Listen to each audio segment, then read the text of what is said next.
friends, welcome back to the Film Alchemist podcast, the show where we look at movies we love, break them apart, to find out what gives them their magique.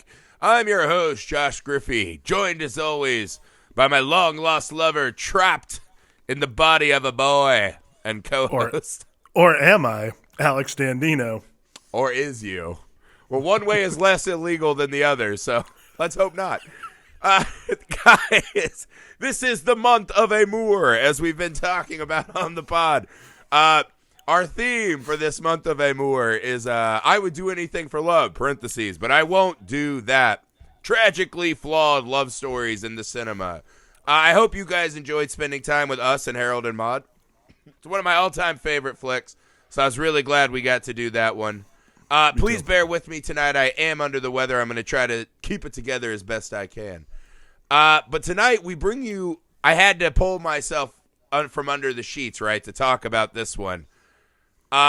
We chose Birth. And this, I have to say, we rarely do this on the show, but Alex chose this, and neither of us had seen it. We rarely ever go in blind, right? The premise of this show is not to do this, but the premise of this movie was too interesting not to watch, honestly. Right. The premise of our show, as we see it, is talk about movies that we know we love or love enough that will yield a fun conversation, right?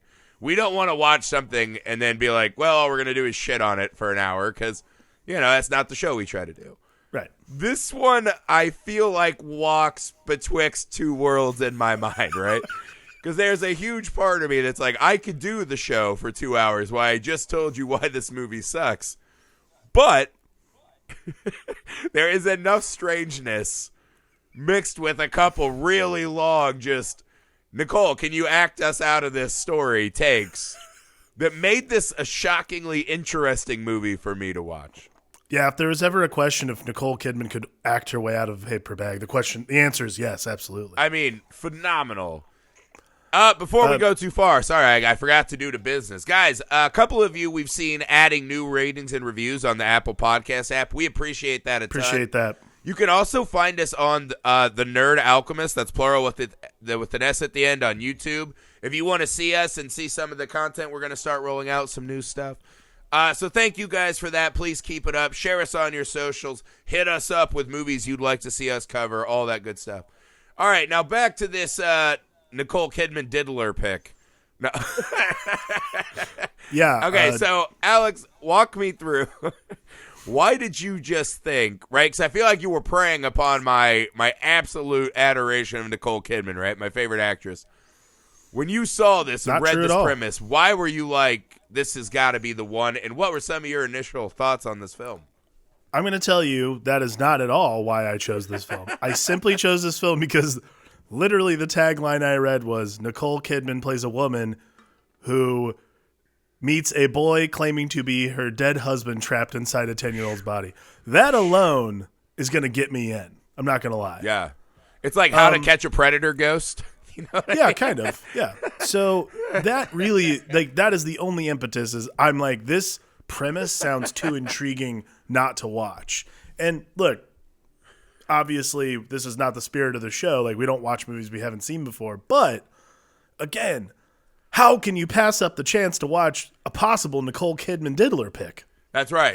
That's right. And as long as the movie's good, it's worth it. And I think this one, I'll say this. Well, I would not put it among the pantheon of the best movies we've watched, but this movie is shockingly fascinating. And I think the problem with the movie is that it actually has a pretty great premise, right? I told you it's kind of low-rent white people Parasite, which is, it ends up having this weird class warfare, lying and bilking rich white people thing. Because... Kind of? Yeah, I mean, the movie at the end, right, it starts off with this really fascinating philosophical and ethical question, right? Right. I mean, is there such a thing as true love, right? An eternal love. And it puts you in there, and that's fine. But this is where it breaks, where eventually it says, no, way better if we just play on the poor, broken, naive rich woman. And that's when it breaks bad for me. I think that's that's where it should break bad for anybody, because what it does is commits a cardinal sin, in my opinion, of storytelling, which is like, if you're gonna put forth the premise of, hey, your dead husband lives inside this 10-year-old kid's body, the love you two share is so strong and so eternal that it has literally violated the physical world. It's used metaphysics to bring you the properties of your dead husband residing in this 10-year-old. If you decide that your story's not strong enough to maintain that premise and just like throw the baby out with the bathwater, definitely pun intended. That I think is truly the vibe. That's really like the problem with this movie is like the ending. It happens, and then we have to like watch it happen for like 30 more minutes. A long time. There's a long, and this is. That to me is the bummer of the flick is Big there's time. a really fun, intriguing moment here, right? There's an awesome movie. It's in a here, great premise. And I was really drawn in for quite a while. As you watch Nicole Kidman break and start to realize, oh my God, I think this is him. Right? It becomes this really fascinating examination of this is a woman that for 10 years has been a widow, putting her life back together, this and that. And to watch her just give it up on a hope, right? A long shot that seems silly to all of us. Right. And even when you're watching, and I think that's what they were going for in this movie is, I think they wanted it to all be in everyone's head, right? Right. I imagine that the filmmakers, and this is who, Jonathan Glazer did this? Yeah, this is the guy who did Under the Skin. Yeah, this is early Under the Skin. This is not like a guy who has a problem committing to a premise. So right, but I think his theory, right, is that it's more interesting if it's not supernatural. Because what this movie becomes, in the weirdest of senses, is how much this guy, and this is kind of the weird bugaboo of the movie that bothered me the whole movie. The kid is so bad. And I don't know if he's just a bad actor, if it was bad directing. He is the most monotone, unfun, uncharming, uninteresting, can't fucking give her any details. So you're like, this kid reminds you of your dead husband? And you want that guy back? Like, that's the guy you want to spend a Tuesday night with? Is that fucking thing that I'm looking at? By the way, if you haven't seen the movie, it's Cameron Bright, who's that kid who was like everybody's favorite child actor from like 2000 to 2008. I mean, he's sharing the screen with Nicole Kidman. Like, he's going to get trucked. But what I'm saying is, they present no charisma in this boy. So what I am to assume is that he is this horrendous, boring, self-absorbed, I'm here to destroy your life. Like, just, this is a great thing to do in the movie. I was texting you, this is a brilliant thought experiment movie that doesn't put the thought in.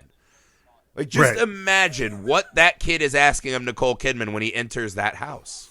Oh, yeah, totally. Like, this movie, for the first hour, hinges on the audience's ability to literally sympathize with this woman who very well might be experiencing one of the most bizarre things that would ever happen to anyone. Like, it's a movie that examines the metaphysical, but then also like the emotional temperament of someone who is being confronted with not just death, but the renewal of death, and not just the renewal of death, but literally the psychological ramifications that the afterlife actually exists. Like, that's a huge thing. No shit, right? But all under the caveat of this has to be a kind of woman who is so rich and okay that, like, she has sage healers come in once. Like, it has to be a woman who's in that headspace, right? Because, like, if you did this to, like, either of my parents, right? And they're divorced, right? So I guess you could say they're a ghost involved in a way. But if some kid came up and did that to my dad, they would just be getting a smack, right? Yeah. Like, the kid would be like, oh, you're a ghost? That's weird. You have a black eye. Beat it, you little fucker. I got a life to live, right? Like, this has to happen to a certain kind of person. Yeah, this is definitely this is someone who just like walks through anthropology aimlessly. Like, Nicole Kidman's character is like a very specific, like, buys a lot of, like, this is the kind of woman who buys stuff out of Sky Mall. That's the person. Wow, that rich. Here. Yeah, very, very rich. Like, at one point she's at a boardroom meeting that they just interrupt to say, your daughter or your sister had a daughter, and everyone's like, "Oh my god, yes." Yeah, I got to tell you, bad. that was actually something that really got on my nerves. She's got clout. I don't know who's related to who in this movie, by the way. Like, it took me a long time. Right. Well, to figure it it seems out. like a family of emotionless and joyless people.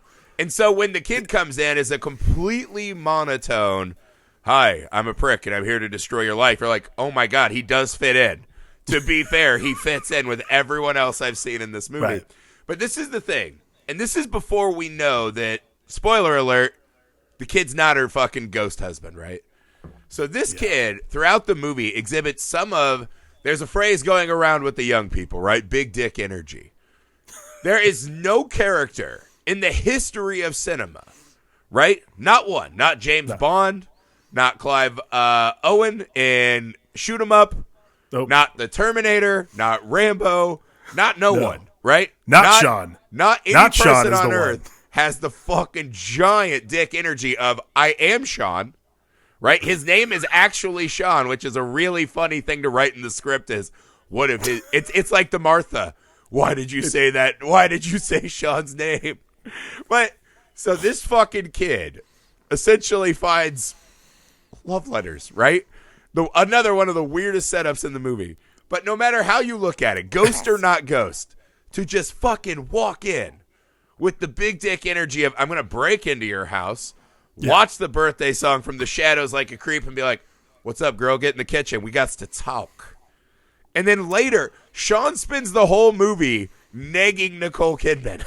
Oh, yeah. Constantly Like, hardcore. negging her and cutting her off, where she's like, "Tell me something intimate." He's like, "I got to go. They're serving extra milks at lunch. Bye, bitch." And just like disappearing. That's actually one of my favorite exchanges in the movie is where she asks him like 5 questions in a row and he goes, "No." Like just not answering questions. Yeah. How about the scene when she kidnaps She still him? buys it. She kidnaps him, right? And I can't remember if this is before or after the infamous bath scene, which we'll get to. She essentially says, "Let him stay overnight. I'll pick him up from school the next day," right? Yeah, Picks the this Finding Neverland motherfucker mom. up, takes him out for ice cream, and he pretty much looks at her and he's like, "I don't got to tell you shit. I'm Sean. Yeah. Like, you wish it was me." She watches his bus drive by and then sits there and seemingly is fantasizing about the life she's going to build with her now 10-year-old boyfriend who is playing on the fucking monkey bars. That conversation was so awkward. No, like not conversation. She's literally just opining and watching this boy swing on the fucking monkey bars. And then no. I'll call the mom and say, "I think he needs to hear my wedding music." Like, let's No, let's I'm let talking this about room- during the diner when they're having the ice cream and she literally asks, do you know how to please a woman? Oh, fuck, I forgot. Well, to be fair, first off, her fiance, that was not an impressive showing in the most awkward sex. If your fiance can tell you what a 10-year-old boy told her right in the middle of coitus, Yeah, for real. it's not going well, right? Yeah. If you're a And then talker, that's not good. And if you're going to trade him in, right, at least he looks the part, right? Like, "Oh, this just looks like a stuffed suit butthole I can sit at the opera with." Fine. He Right. looks like the joyless kind of people we see in this family. That's fine. If you're going to trade him in, she's like, Sean, can you sling it? Sean, if I back it up and reverse it, do you know how to pick it up and drop it? What are we doing here, Sean? Can you get it? Can you? Sean, if you got a big one, let me works it. Sean? Sean. Honestly, I was really upset that I didn't get to hear "Can You Kick It" by Tribe Called Quest. Like, that wasn't a music cue. That was needed, and it didn't happen. Oh, my It was God. so awkward. Oh, my God. And this is the thing, though. She asked him, like, "You ever fuck Sean? Sean, have you cheated on me? Ghost Sean, did you fuck in that 10-year-old body?" And he essentially goes, "Girl, I ain't telling you nothing." He's like, "I know what you mean," and backs off. And then all of a sudden she's like, "Why don't you go ahead and let that bus go?" But this is what's great about this movie. This is where the movie fucking misses out, right? The monkey bar scene in microcosm is a perfect example of why this movie is great and kills me at the same time. The idea of, I've lived my life for 9 to 10 years, right? We don't know when his birthday is, but 9 to 10 years. This has lived as a boy named Sean, whose father's a tutor. He then somehow, this other personality, a grown man who we watch literally run a 5K is the first scene of the movie. It feels like 8 minutes of just jogging and then dies under a bridge, right? That was, I just like, by the way, like I actually was wondering if like this, because I watched it on Vudu, because you can watch it for free on Vudu. I watched it on Vudu. I'm like, oh, is this like fucked up? Maybe like I'm missing all the credits. No, that was just like the opening of the movie. They were letting you know early. They're gonna make some weird choices, right? Yeah.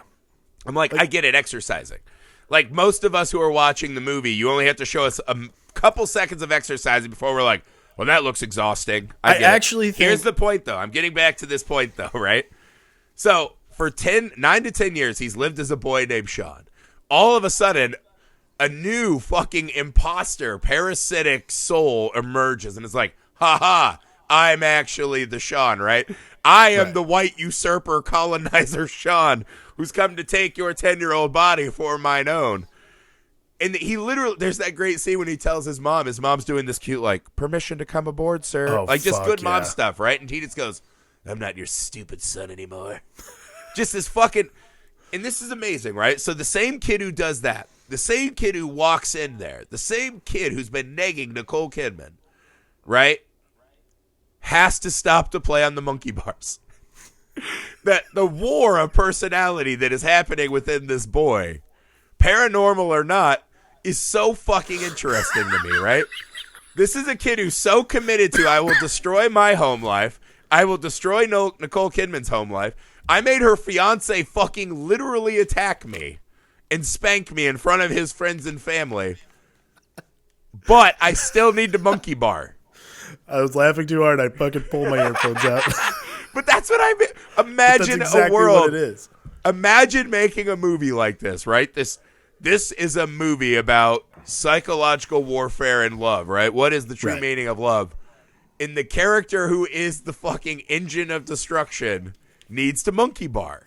Got a monkey bar. Got it. To me, it will be the iconic image of the movie of the same kid who's like, I'll just walk into the bathroom with you and whip my dick out and get in a tub with you and make her fucking submit to his fantasy in a weird, creepy way. Yeah. Still needs to monkey bar. Like, that is what is brilliant and crazy about this movie, is that just happens, and we don't acknowledge it. She doesn't sit and look and be like, well, Sean, I mean, you're 10 now, but you were, like, 40. Like, come on, let's not monkey bar. It's bizarre. Again, like, this movie does... It bothers me how much work this movie does to make you, like... This is the kind of thing that annoys me about movies like this, is... typically you fall on one side of it. Like, you're either in on the joke or you are forced to believe what's going to happen, you know? Like, sure. So when the movie starts, like, first off, that guy dies under the bridge, which, by the way, big dick energy, literally just saying in the room, meet me that place in the park. You know where it is. Wow. That's what Holy I mean. Yeah. shit. He's literally, you're being childish about this. Meet me. You know where. It's like, right. You guys didn't have another, like, happier spot in the park? You only had the spot where you just died. the spot of death. So, okay, so he dies in the park, and then the next thing we see, the next cut, is a baby having a water birth. Yeah. So the editing would have you believe that this is all very real. Like, this metaphysical journey we're about to take is very, very, very real. That is a classic movie cheat. Right? Right. And that's the problem, though, is like, this movie hinges on the, like, I would say the intelligence of the crowd watching it to want to buy into it, because that's not what the movie's about. The movie's not about the movie cheat, what you're talking about, because I agree. Right. The movie is supposed to be about this journey, this story of eternal love, the metaphysical versus the physical, and so on and so forth. Right. The problem is when you present something like that and use that kind of movie cheat, when you reveal that it was bullshit all along, you so cheapen the experience that it pulls you direct. Like, this is the first time listen, we've watched we've watched Humanoids of the Deep, we've watched Jaws 4: The Revenge, like, we've watched a lot of movies that some people, which is the best one, best sequel now. Yeah. We've watched Taxidermia, like, we've watched movies that I think are, like, insane. This is the first movie we've watched on this show where I was literally pulled out of the movie 30 minutes with 30 minutes left. I was literally like, I'm no longer watching this movie, invested in the story. I just now have to see the ending. You're like psychic shark I can tolerate, but water birth? Are you fucking kidding me? No. But this is the problem. I mean, that's the thing, man, is the movie Monkey bars, the movie cheat, they're all microcosms. The monkey bars though is brilliant because it works either way. Sure. Him going to school and knowing the layout of the school still, right? By the way, sweet Goku backpack. Yeah. Oh, I saw that. Believe me, I saw that. But you're like, that is all building to this. There are two minds warring, right? The 10-year-old boy and the heavy, like, oh, I'm the ghost of this guy who died yogging, right? And is really boring, but he still had a wife. So I get all that. To me, it's film theory, right? I forget the famous experiment, but the guy did it where he took one face and just filmed the guy's face with a blank reaction, right? Just a blank face, just staring at the camera. And then he cut in a sunflower, right? Cut back to the face. You think the face is watching it and beginning to show joy. Cuts back to starving child, right? Cuts back to house on fire. Cuts back to lover's first embrace. And every time it cuts back to the face, you feel like you've seen the face react, even though it's the exact same shot. Right. And that's what this movie is. By pairing that child, you're telling me that child has to matter. And now what they're telling me is there is just a dying Sean and a living Sean. And they do meet through some form of, serendipity, I suppose. But by showing the death right next to the birth, that has to matter to me. Right, if you exactly. take that water birth out, I think, and this is, I guess, a question I would ask you is, I was pissed when they revealed that it wasn't supernatural and it wasn't her husband. Because I think it's a more interesting That is set exactly of what I thought. Right. I thought the exact same thing. It's upsetting that they didn't commit to the premise, mainly because it presents you with a much better challenge as a writer. And then when you give like the really easy, it's an easy out, but it's also like a really poorly constructed out of literally like, oh yeah, I don't know, he was a cheater. You're like, okay. But hear me out on this though, right? I think if you don't have that water birth moment, and it's weird that such a small thing fucked with us.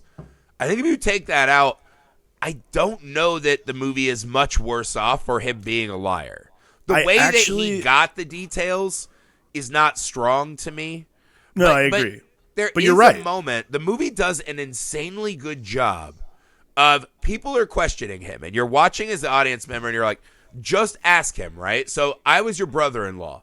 Hey, we definitely got drunk together once. Tell me something. Give me fucking anything, right? Him and, I was watching it and my wife was like, oh, this is a weird movie. And I was like, well, what would you ask me, right? I was like, if I came back as a 10-year-old, would you disrupt your new life to marry me? She's like, yeah. And I was like, are you fucking out of your mind? I was so mad at my wife. I'm like, so you would disrupt you and the kids and be Amy like, is so hey, dedicated. kids, this is your, psychically imbued father who's back as a 10-year-old. I'm going to wait till he's legal. Granted, I'll be 60, so who knows how this is going to work. He's got a new genital. Like, this is all weird, right? It's all, like, we were just arguing. I was like, this is weird. And she's like, as long as it's you, I want to be there with you, right? I love you. And I was like, wow, that's so much more, like, noble than my thought would be, which is gross. We would be 60 and 18. Like, that's a literal Harold and Maude you're trying to pull. I would be younger than my children. Like, that's weird. Just let me fucking disappear into the ether. And but she said, right, and we started talking. She's like, I know exactly what I would say to you, or I would want you to say to me, right? We have like a little thing we say to each other. And I would know immediately that it was you and no one else. And I was like, yeah, that's fucking true. Like, we've been together long enough.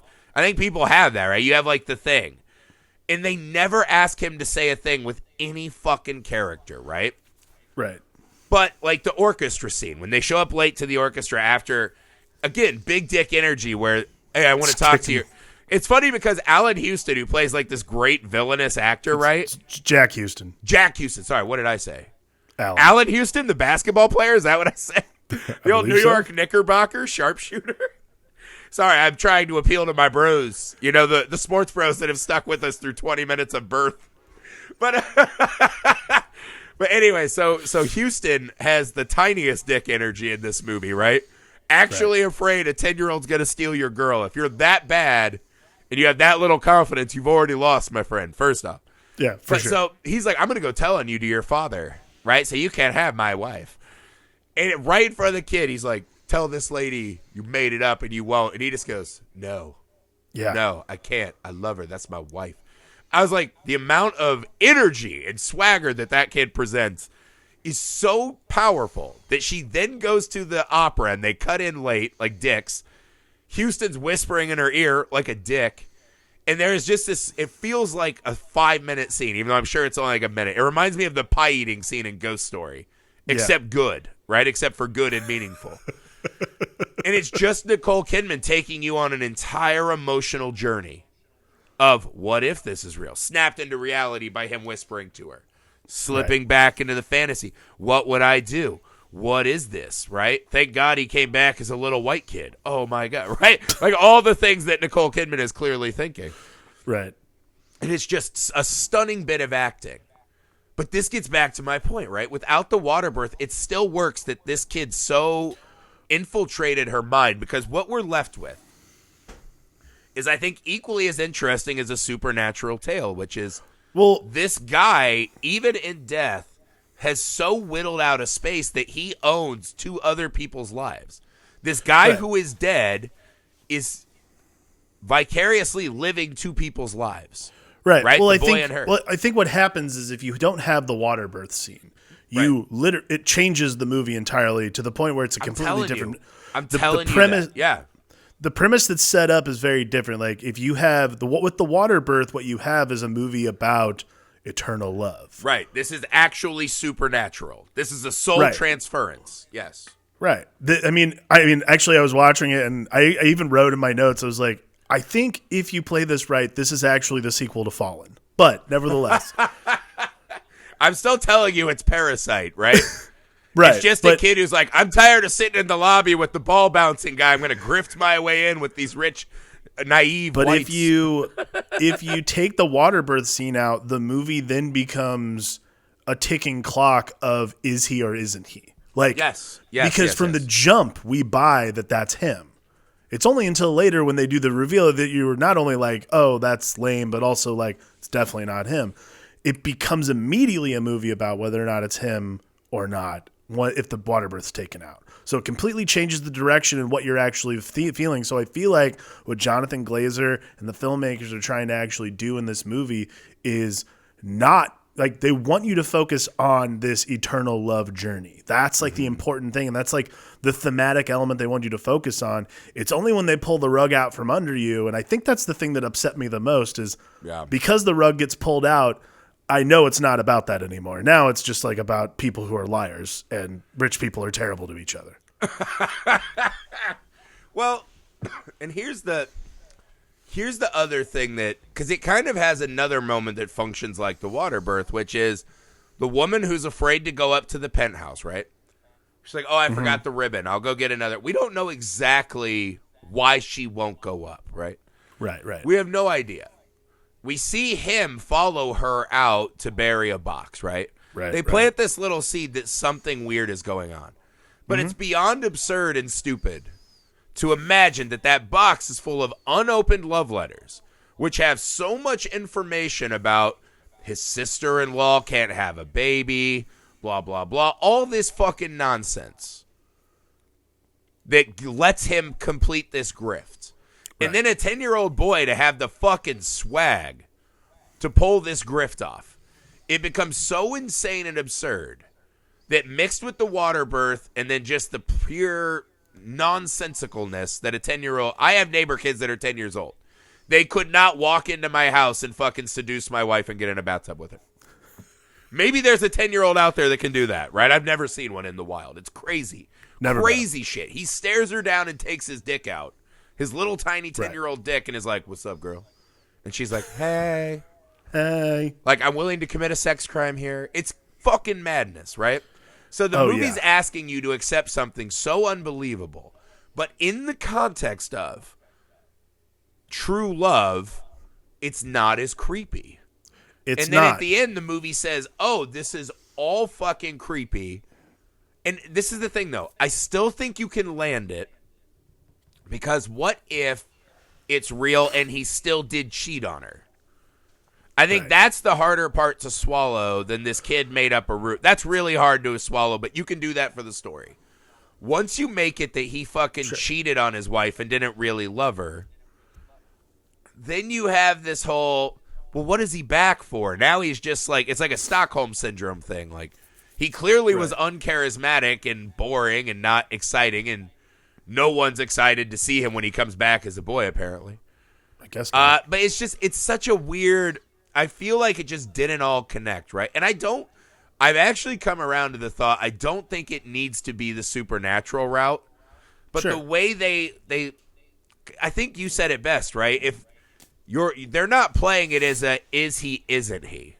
It's too absurd to believe that he's not. So at the end, when they're like, actually, you watched a whodunit, you're like, yeah. What? No? Yeah. I think that's the problem is if you're going to blow the premise, like literally it's the entire reason I'm watching the movie. If you're going to blow the premise, you have to make it at least a little more worthwhile than just like kidding. Like, well, the whodunitness is the real problem.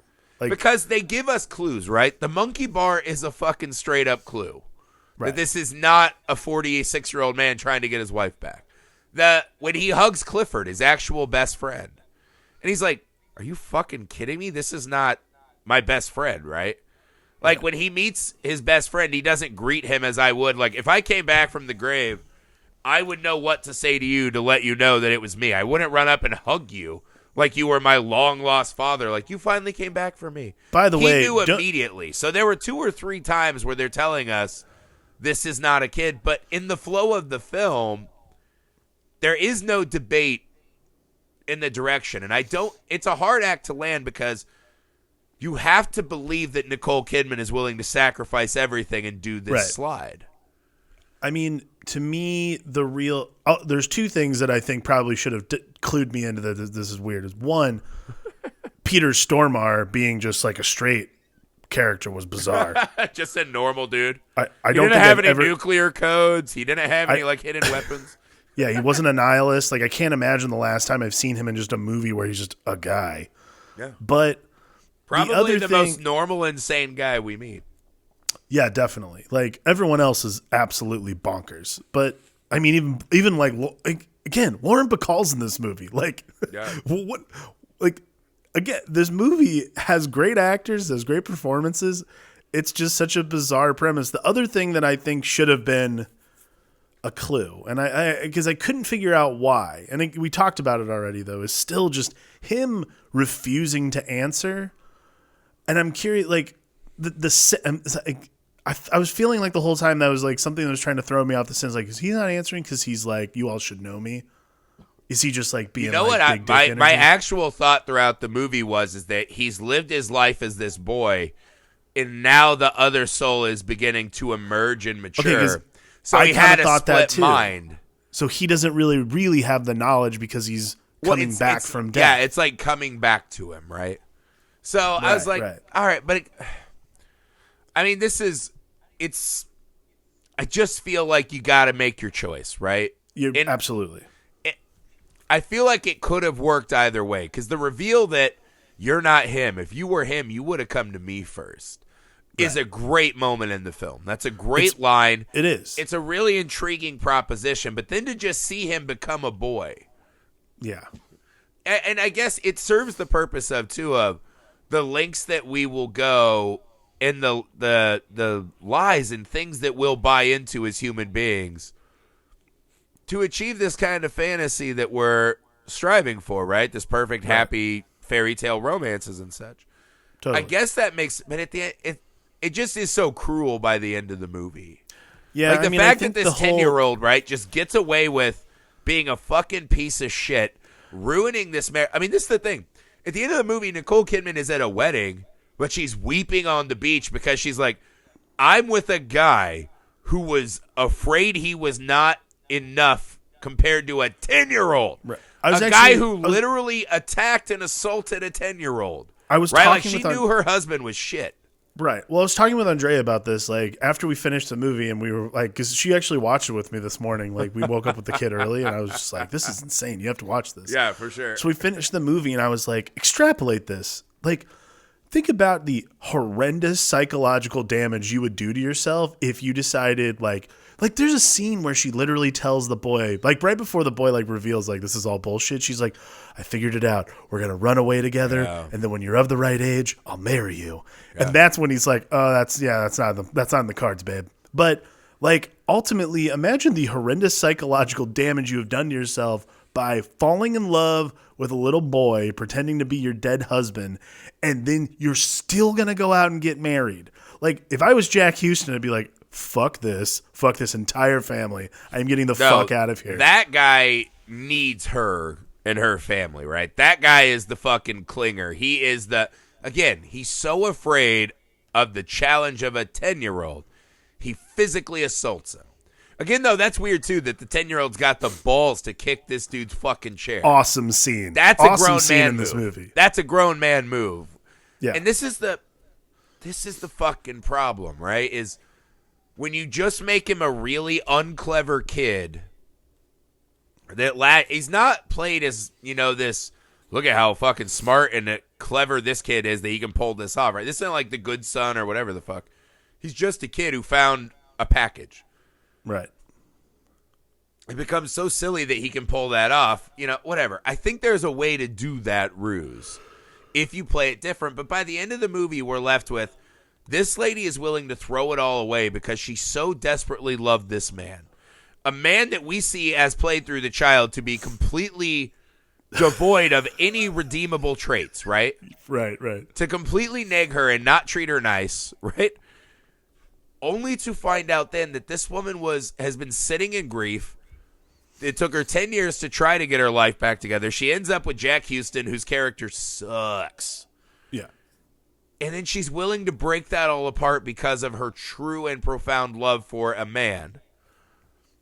I mean, who again, is not the man and was fucking cheating on him the whole time, or cheating on her the whole time. It's so fucking cruel. It's so terrifying to realize that this person, like, the psychological damage done to this person, like, she can't. I mean, the fact this movie doesn't end in an asylum is pretty shocking. Because she should have fucking strangled that boy in the bathtub. Oh, absolutely. To be fair, she should have. And she would have been justified, right? I'm not a huge fan of, the cop cars and My Girls of the world just hanging dead children on the scoreboard at the end. But this one would be pretty justified. But that was think of this, that scene. I was like, is this going to happen? Is she going to just like fucking murder him? Like this might happen. And this is the thing, the movie, and this is the scene I feel like they missed that might have cinched it up, right? Where they could have their cake and eat it too, right? They kind of cheated. They told us this was all supernatural, what have you. There's a moment where we understand now how Nicole Kidman can buy into this ruse, right? Right. We learn that he was cheating on her the whole time, and he just couldn't leave her, but he was fucking his best friend's wife, right? This guy's a real piece of shit. Like a real piece of shit. Yeah, terrible. So we find out why Nicole Kidman can believe in this ruse, because she believed it the whole time he was alive. The man she loved was also a fucking ruse. And I feel like thematically, that moment is really fucking powerful. Totally. And I think what they thought is that when she's shaking him in the bathtub, right? And she's like, you're a liar. That's what you are. That's a liar. We're supposed to take that as, oh, she knew about her husband. She's now getting to say that to him in a way she never did. But I'm like, if she knew he was a cheater, she wouldn't be excited when a 10-year-old boy got in the bathtub with her. Yeah. It feels like they just missed the mark by a little bit. Because that moment of realizing the boy's a liar, and by proxy, he was probably a liar too. I feel like thematically that could have been pretty powerful. Oh, totally. I mean, they just missed the mark. Again, this movie, like there's 3 or 4 of those little like just misses. Like you just like a hairline, just a hair off, and you would have had me at like, wow, this is a powerful emotional moment. And I think that's like the problem with, because this movie got buried for a very different reason than just like, I guess, look, again, if you dismantle a premise at the end of a movie and you have 30 minutes left, Obviously, no one's going to want to watch it.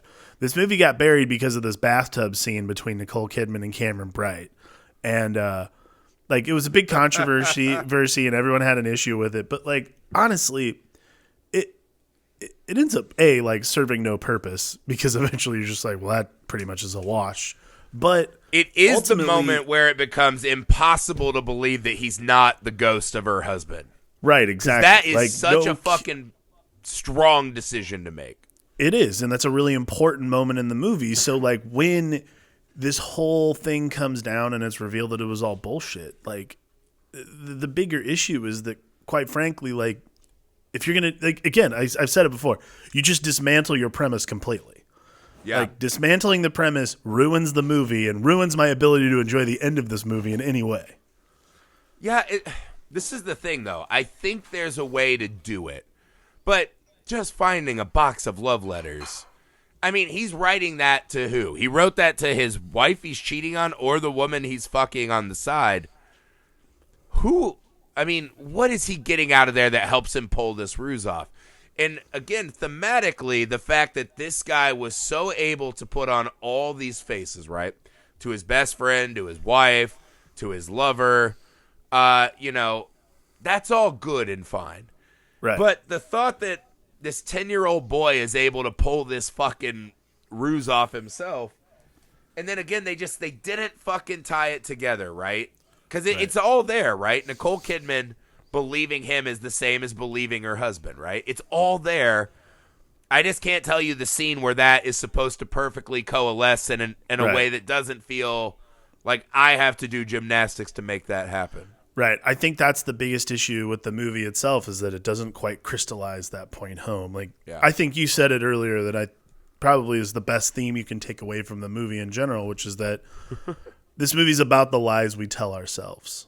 Like, it's about the things that we want so badly that we're willing to do these mental gymnastics to get there, to think, oh, I'm going to be okay. Oh, this is like part of my life now. Like, I'm okay with it. Like, because anybody in their right mind would not be all right with a small child showing up and be like, hey, I'm your dead husband inside this small child's body. What do you think about that? That'd be pretty hot, right? Well, that's what I said. My parents, you'd be leaving with a black eye if you did that to them. Exactly. That's an insane premise. It makes no sense. So, like, we believe it, though, because we believe that this movie should be about, like, eternal love. And again, it is all about that water birth shot. Take that movie out, take that shot out, and it becomes a completely different movie. Like a completely different premise entirely. But ultimately, and the box of envelopes. Like, if that's your big give, it's hard to get from that to I can pull this off. Right. A 10-year-old can literally stare in the face of 15 different adults and just be like, it is me. This is my desk. This is where I worked. And they go, how did you know these things? Bitch, what did he tell you? Like, all of you. Like, when the brother-in-law is like, I don't know, I'm a doctor, and it seems pretty legit. It's like, bitch, what did he fucking tell you? And this gets back to that was what this guy did, obviously. And I don't know. I think there was a way to do it. And I think they thought, oh, well, look, now we know that all love is a sham because she's marrying a guy who fights children and running through the waves crying in a wedding dress. And you're like, that's just a little film student for me. You know what I mean? Like, you have the pieces there. I felt like they cheated a little, but they still could have brought it home. Because, again, I mean, you could do an hour on this movie of just, what does this look like? Right? Like, me and my wife did it after the movie. And I'm like, what? So what? You're going to wait on me? Yeah. All right, I'm 18 now. What do we do? Like, we're just going to start plowing again? Do we date again? What happens? Right. It's insane. Yeah. There's like 2 or 3 thought experiments you have to take from this movie, and you're like, well, that is just preposterous. Yeah. And this is the thing. Imagine him coming back, wanting to win her back, and we find out he's a cheater, but he's still trapped in that body. Right. Like, there's even the moment when she's like, dry my hands for me. Dry the queen's hands. And he's like, don't tell Anna. And you're like, oh, so he does know that they cheated. But then you're like, oh, only because he's a kid, but he still gets tricked into going over to her house again. Like, it's just, and that's the thing. This movie is full of wildly interesting, enormous thought experiments, right? and I just feel like they didn't press it. Yeah. I think Maybe it was even something that happened in the middle of filming. They're like, we just have to make sure this bathtub scene survives for some reason. Right. So I don't even think that's a wildly important moment in the movie. I don't either. I mean, I think what you said is right, though. Like, the real trick of it is this movie lacks, I think, commitment. And that's, like, really the issue. Yeah. Again, there's so many interesting things. There's so many, like, Nicole Kidman turns in an incredible performance, but this movie lacks the conviction of its premise. And that ultimately is what I mean, maybe that's true, right? Maybe what you're saying is true. I think what they were gambling on is Nicole Kidman is one of the finest actresses we've ever had, right? And by making this not supernatural, but humans being horrible and hurting each other, right? And what you're banking on is that Nicole Kidman can live the trauma on screen of bearing the brunt of people's fucking mask they put on for each other. Right. And she can walk you through that, right? And make us realize we're all just 10-year-old boys trying to take someone's girl, right? Like that's what Nicole can do for us. Yeah. I think they thought it's more interesting if it's humans hurting humans than a ghost coming back, right? It's zombie movie logic. Totally. Zombie movies are better when the people are hurting each other than when a zombie's eating you. It just is, right? The gore scenes are fun, but if you don't have the people fighting, it doesn't work. And I think that's kind of the gamble of this proxy ghost story, is if it is just a guy coming back from the dead and it becomes her ex-husband's story, you know, either he gets the girl or he's there to atone for cheating and he tells her what he did. I don't know that either of those endings are actually any better or more interesting. Nah. I mean, I think that I think atonement is a more interesting angle than the other, but at the same time, I'm not sure it serves a purpose in this regard. Yeah, because, I mean, atoning once you've been dead for 10 years and you can't actually suffer, right, is not really that interesting of a story. So, I mean, I don't know. Maybe it's just this really cool premise and they just workshopped it, and this became the most interesting version of an ending they could do. I don't know. Plausible. I mean, I feel like all the pieces of a really great movie are there. Yeah. And they just don't click together. Yeah. There's a great, again, it's just a lot of puzzle pieces that look like they should fit together, but don't quite. Like there's pieces that are loose and some, you know, the dog chewed on a couple. Like there's just, it's not quite the right look. It appears to be the picture, but it's not. Yeah, the piece the dog chewed on, by the way, just as one parting shot, not that I love doing this, whoever made the score and is like, you know what this movie needs more of? Humming/vibrating cell phone score. Oh, my God. It took me about 30 minutes in the movie to be like, wait, that's not my wife's phone. That's the score. And it was infuriating. Thought, I paused it 3 or 4 times to see if it was my phone or like a phone of my neighbor's. Like, I could not figure it out. Maybe there's some kind of weird, like, subliminal mind attacks this movie is doing. This is what I'll say, though, is my parting gift to this movie. Where this movie doesn't necessarily deliver a precise and satisfying story at times, it is more fascinating to me than most movies I watch. Same. It's exceptionally well acted. There's a lot of really good stuff in this movie. And, you know, I'm okay with someone going with the weirder premise, knowing that those are harder to land. Totally. Like, the movie Ghost with Patrick Swayze is just an easier version of this movie. Yes. You know, and that's fine. I think this movie's more interesting than Ghost, you know? Because I will think about this movie for the rest of my days, at least. And to me, that's achieving something. I don't think it's a loss that it doesn't all add up. And I hope people don't listen to this and be like, oh, you guys just fucking hate that movie. I don't hate this movie, man. No, not at all. I saw bits of something else in there. I would never say it's a wash. Like, watch this movie because it's fascinating and, like, make your own conclusion. Like, maybe we're wrong. Like, that's part of life. There are 2 moments in the movie, right? Nicole Kidman's just the hold on her face in the orchestra scene. And then watching Jack Houston be like, I'm cool. use a piano to block the door so he can grab a child and spank him. That's cinema, Awesome. baby. That's Martin Scorsese porn right there. That's what I wanted right there. Cinema. That's cinema for the month of Amour. Guys, we're done with Birth. That's it. We've still got 2 more before I die. So, yeah, we've still got 2 more. We're still doing Near Dark. We're still doing Lars and the Real Girl to wrap out. I have at least 1, if not 2, special features coming your way. We're still trying to get to Color Out of Space. We got some things we were watching in the theater, video on demand we're going to get to. Please leave us a rating and review, especially on Apple Podcasts. Share us on all your socials. Tell us movies that you would like to see us cover. Give us a theme, a double feature. Guests that you'd like us to do shows with, whatever you want. Anybody. And find us on YouTube at Nerd Alchemist. That's plural with an S at the end. So you can see our faces and new content we're doing there.